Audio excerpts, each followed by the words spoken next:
시장이 가장 주목하고 있는 사항에 대해서 두 분의 전문가의 의견 들어보는 시간입니다. 매주 월요일 이 시간 함께하는 종목공감. 오늘의 주제는 2013년 마지막 마무리 전략과 방향성입니다. 함께해 주실 두 분 먼저 소개를 해드립니다. 하이투자증권 이비즈니스팀의 이성호 부장, 한맥투자증권 영업부 고광식 부장 나오셨습니다. 안녕하세요. 네, 안녕하세요. 네. 먼저 두 분의 의견이 어떠신지 저도 궁금한데요. 화면으로 정리부터 해보겠습니다. 화면 만나보시죠. 연말 포트폴리오 전략입니다. 이성호 부장은 예상 코스피 2050에서 2150을 주고 있고요. 소재, 산업재에 관심을 갖자라는 의견입니다. 고광식 부장은 코스피 상단 2150 비슷하네요. 경기 민감주 비중 확대 전략입니다. 네, 두 분의 의견이 거의 비슷한데요. 먼저 이성호 부장님의 의견부터 들어볼까요? 네. 전반적인 이제 흐름을 좀 그려본다면은 11월 한 중순까지는 좀 조정이 계속되지 않을까 보이고요. 11월 말서부터 외국인 매수가 좀 재개될 가능성이 상당히 높다. 그러면서 지수가 다시 랠리를 하지 않겠느냐 이렇게 보는데 그 이유는 과거에도 대부분의 경우에 11월 말서부터 배당금을 의식한 외국인들의 프로그램 매수가 상당히 들어왔습니다. 네. 올해도 비슷한 패턴이 그려지지 않겠느냐 이렇게 전망을 할 수가 있고요. 최근에 외국인들의 매수가 계속 들어왔기 때문에 당연히 외국인 매수가 그때부터는 좀 더 많이 들어올 수 있다라고 생각을 합니다.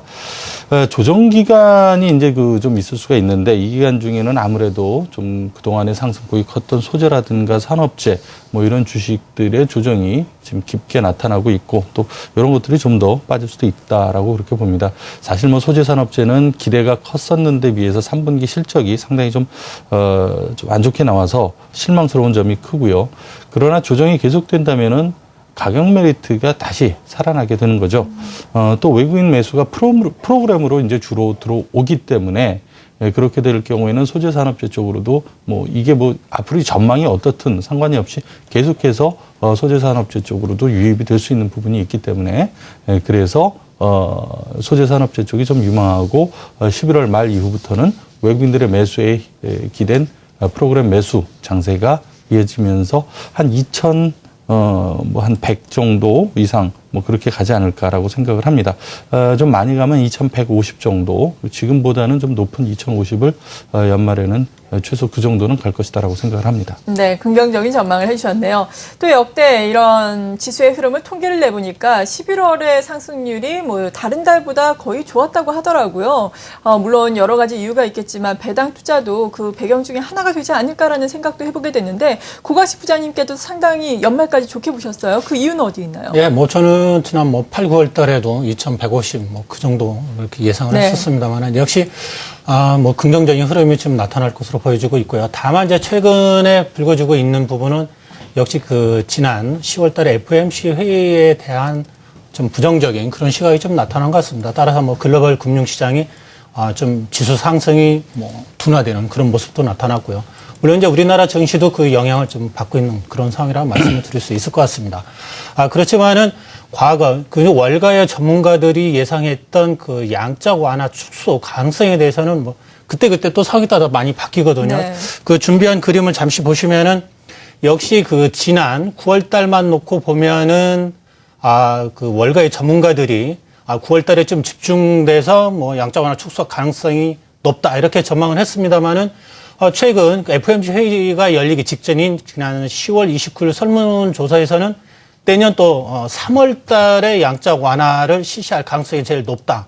이런 또 분석 결과가 나왔습니다. 따라서 정치적 경제 지표에 따라서 전문가들도 그때 상황이 바뀌는 그런 상황인 것 같습니다. 따라서 최근에 문제가 되고 있는 양적 완화 축소 가능성이 연기에 대한 부분은 역시 시장 상황에 따라서 항시 유동적일 것 같고요.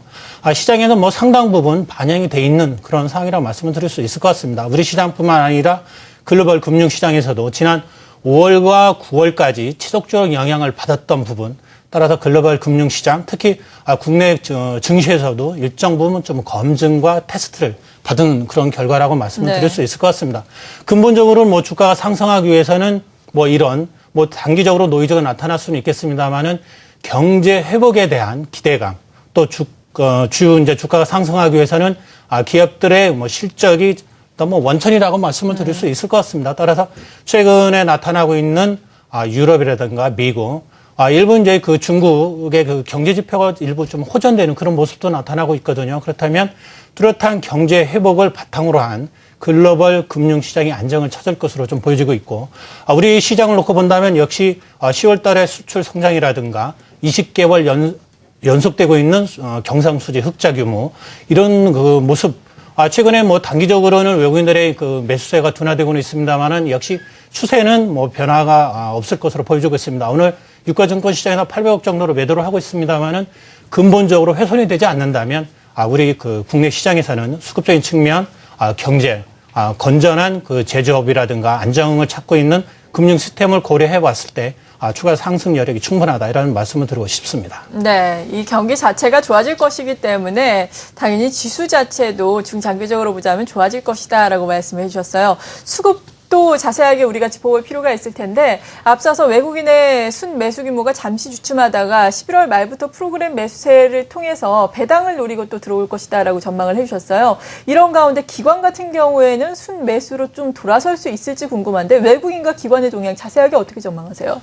뭐 여전히 국내 수급의 헤게모니는 외국인들이 갖고 있다. 네. 그러니까 오를 때는 외국인들이 순매수를 많이 했기 때문에 오르는 거고, 또 순매수 규모가 적게 되면은 지금처럼 조정이 좀 계속될 것으로 보고 있습니다.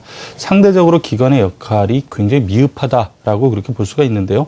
근데 이제 기관이 파는 거죠. 파는 이유가 기관들이 시장을 나쁘게 봐서 파는 것은 아닙니다. 그렇죠. 투자자들의 환매가 이어지고 있기 때문인데요. 42일 연속 지금 주식형 펀드에서 돈이 빠져나가고 있는 상황입니다. 그러나 실제로 이렇게 봤을 때 국내의 그 액티브 주식형 펀드의 주식 편입 비중은 95%가 10월 말 기준으로 95%가 넘어가면서 지금 올 들어서 가장 높은 수준이고요. 실제 이제 뭐 펀드 매니저들이나 또는 이제 전략가들을 만나보더라도 내년 시장에 대해서는 대부분 또 좋게 얘기를 하고 있기 때문에 네. 뭐 그렇게 이 기관에서 주식을 팔고자 하는 건 없을 거고, 근데 환매가 문제인데 아시다시피 주식이 너무 급하게 올라갔기 때문에 지금 환매가 계속되고 있는 거거든요. 그렇죠. 근데 조정이 좀 지속이 된다면은 환매도 당연히 줄어들 수밖에 없을 것이다라고 그렇게 보입니다. 따라서 뭐 지금 조정이 되고 있는데 11월부터는 기관들의 매도, 즉 개인 투자자들의 환매도 줄어들면서 기관들 매도도 좀 줄어들고 반대로 이제 좀 손뼉도 마주쳐야 소리가 나는 네. 것처럼 외국인들이 많이 살 때 기관이 많이 팔고 외국인들이 적게 사니까 기관도 좀 덜 팔고 이런 상황인데 또다시 11월 말부터 외국인들이 많이 사면서 지수가 다시 랠리를 보인다면 그때 가서는 좀 그 기관이 매도를 할 수 있겠지만은 그렇게 큰 우려는 없다. 그러니까 지수가 상승하는 데 있어서 기관들의 매도가 그렇게 크게 걸림돌로 작용하지는 않을 것이다라고 생각을 합니다. 네. 그리고 우리가 코스피 시장에 대해서 이렇게 수급까지 자세하게 짚어봤는데, 코스닥 시장도 개인 투자자 여러분들께서는 상당히 궁금하지 않을 수 없거든요. 네. 코스닥 시장은 어떻게 보세요? 뭐 코스닥 시장은 뭐 전 시간에도 일부 좀 언급을 해드렸습니다만은 역시 좀 유가증권 시장 대비했을 때는 좀 지루한 그런 예. 장세가 나타나고 있습니다. 좀 거슬러 올라가면 지난 6월 말부터 놓고 보면은 유가증권 시장하고 코스닥 시장이 동시에 좀 완만한 상승 흐름을 보였습니다만은 지난 8월 20일경에 인도와 인도네시아의 그 금융위기 우려가 불거지면서 외국인하고 기관이 코스닥 시장을 좀 집중적으로 매도를 많이 했었습니다. 그 영향으로 뭐 단기에 급락하는 그런 모습이 나타났고요. 반면에 이제 유가증권 시장에서는 유럽이라든가 일부 미국의 경기 회복에 대한 기대감이 작용을 했고, 여기에 좀 우량 대형주가 포진돼 있는 유가증권 시장으로 연기금이라든가 외국인의 매수세가 집중되면서 좀 상대적으로 좀 양극화되는 그런 네. 현상을 보였습니다.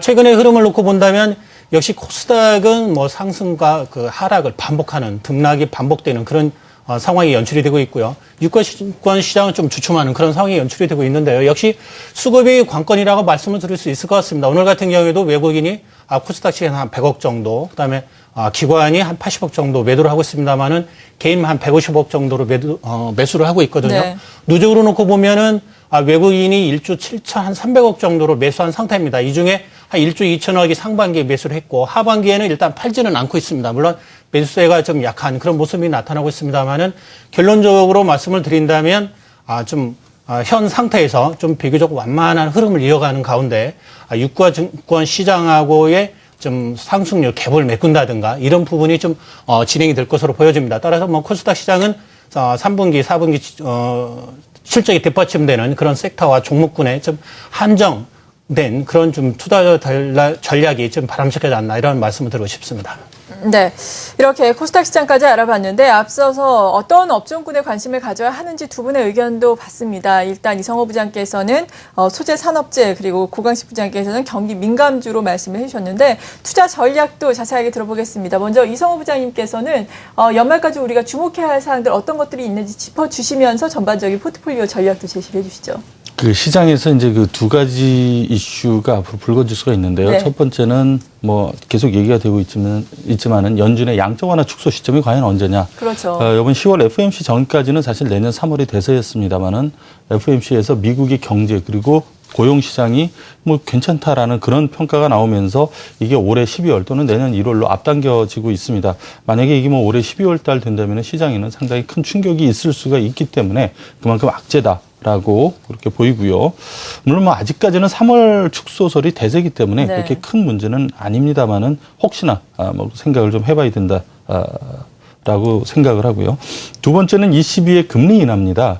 사실 뭐 유로존의 경제가 살아난다고 그러지만은 예전에 워낙 안 좋았을 때보다 지금 좋아진다는 거지 아직까지 본격적으로 회복되는 그런 국면은 아닙니다. 최근에 10월에 소비자 물가 지수 상승률이 연율이 0.7%로 나왔어요. 3년 11개월 만에 가장 낮았고요. 또 9월에 실업률이 12.2%로 사상 최고치를 기록을 했습니다. 경기가 살아나지 않는 가운데 물가마저 떨어지는 소위 말해서 이제 디플레이션 위험이 높아지고 있다라는 거고요. 이에 따라서 어느 때보다 뭐 금리 인하에 대한 기대감이 상당히 높은 상태입니다. 올해는 사실 이쪽에 금리 인하 가능성이 별로 없었는데 최근에 갑자기 불거지고 있고요. 그렇죠. 물론 이제 최근에 영국이라든가 독일 같은데 집값이 올라가면서 그게 좀 문제가 되고 있어요.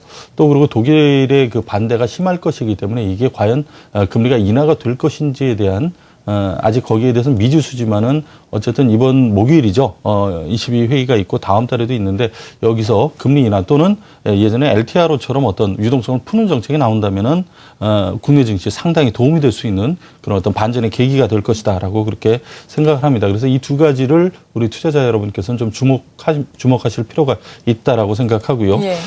포트에 대한 전략은 뭐 아까도 말씀드렸습니다만은 조정이 한 11월 말까지 가게 되면 그 중에는 그 중간에는 그러니까 11월 중순 또는 그 말까지는 코스닥 시장이 어떤 니치 마켓으로서 대체제 역할을 충분히 해낼 수 있을 것 같습니다. 뭐 최근에 코스닥이 강세를 보이고 있는데 그렇기 때문에 그때까지는 코스닥에 좀 집중하시는 전략이 좋다라고 생각을 하고요. 그 이후에 외국인들이 매수를 다시 시작하면서 시장이 좀 이제 올라간다. 네. 그렇게 되면 그때는 대형주로 좀 얼른 바꿔 타는 그런 전략이 유망하다고 생각합니다. 네, 외국인 매수가 본격화되기 전까지는 지금 조정이 이어지는 구간에는 코스닥 시장을 그리고 외국인의 매수가 다시금 들어올 때는 대형주를 우리가 관심을 갖자라고 말씀해 주셨습니다. 고강식 부장님께서는 물론 개인의 성향별로 다를 수 있겠지만 전반적으로 개인 투자자가 이렇게 하면 좋겠다라고 생각하시는 투자 비중은 어떻게 되는지 궁금해요. 네, 일단 뭐 전체적인 100으로 놨을 때는 현금은 항상 뭐 한 20% 예. 정도는 좀 보유를 하셔야 될 것 같고. 경기 민감주, 대형주, 나머지 80 중에 100으로 봤을 때는 경기 민감주 한 7, 중소형주 한 3 정도, 이런 비중이 좀 바람직할 것 같고요. 연말 연시 관련해서 미국의 IT라든가 자동차, 부품, 이런 섹터가 좀 유명하게 네. 보이고, 경기 회복이 기대되는 유럽 쪽에서는 역시 조선. 오늘 조선주가 단기 조정을 받았습니다만 오늘 또 강한 흐름을 보여주고 있거든요. 따라서 조선과 연관되어 있는 그런 부품주들. 또 중국 관련해서는 철강 이런 섹터에 대해서는 지속적으로 관심을 가져야 될 것 같고요. 종목을 지난번에도 말씀드렸습니다만 현대제철, 현대하이스코, SK하이닉스도 좀 좋아 보이고 코스닥 쪽에서는 솔브레인이라든가 태웅 이 정도의 그 종목들은 상당히 좀 시세가 네. 더 나올 것으로 예상을 해볼 수 있을 것 같습니다. 네, 오늘 이렇게 연말까지 장세에 대해서 예상을 해본 이후에 이에 따른 포트폴리오 전략까지 두 분으로부터 들어봤습니다. 오늘 함께해 주신 분은 한맥투자증권 영업부의 고강식 부장, 하이투자증권 이비즈니스팀의 이성호 부장이었습니다. 두 분 고맙습니다. 고맙습니다.